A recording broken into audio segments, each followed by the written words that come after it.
ଆଜି ଗୋଟେ କଥା ମୁଁ ଆପଣମାନଙ୍କ ସହିତ ସେୟାର କରିବି।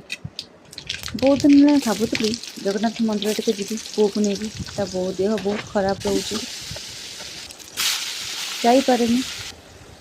ଆଜି ବହୁତ ଦିନ ପରେ ନାଇଁ, ପୁଅକୁ ସ୍କୁଲରୁ ନେଇକି ଯିବି। ସ୍କୁଲରୁ ନେଇକି ଗଲାବେଳକୁ ପ୍ରାୟ 12ଟା ବାଜିଯାଇଥାଏ। ମନ୍ଦିରରେ ପହଞ୍ଚିଲାରୁ ଠାକୁରଙ୍କର ପହଡ଼ ପଡ଼ିଯାଇଛି। ଭାରି ମନ ଦୁଃଖ ହେଲା।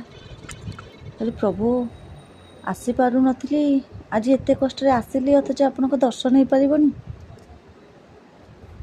ଦୀପ ବାହାରୁ ଦେଇ ବାହାରେ ମୁଣ୍ଡିଆ ମାରିକି ଫେରୁଥାଏ।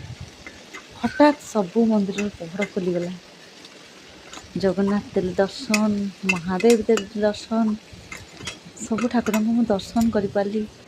ମନ ଖୁସି ହେଇଗଲା ଯେ, ଆଉ ବିଶ୍ୱାସରେ ଭରିଗଲା ଯେ ସତରେ ଭଗବାନ ଅଛନ୍ତି। ପହଡ଼ ଖୋଲିଲା, ମୁଁ ଠାକୁରଙ୍କୁ ଜଗନ୍ନାଥଙ୍କୁ ଦେଖିଲି, ଦର୍ଶନ କଲି, ପୁଣି ସାଙ୍ଗେ ସାଙ୍ଗେ ପହଡ଼ ପଡ଼ିଗଲା। ଶୁଣିଲେ ଆଶ୍ଚର୍ଯ୍ୟ ଲାଗେ, ସତରେ କ'ଣ ଏମିତି ହେଇପାରେ? କିନ୍ତୁ ହେଇଛି, ମୋ ସହିତ ଆଜି ହେଇଛି। ଜଗନ୍ନାଥ ତାଙ୍କ ପହଡ଼ ଖୋଲି ମୋତେ ଦର୍ଶନ ଦେଇଛନ୍ତି।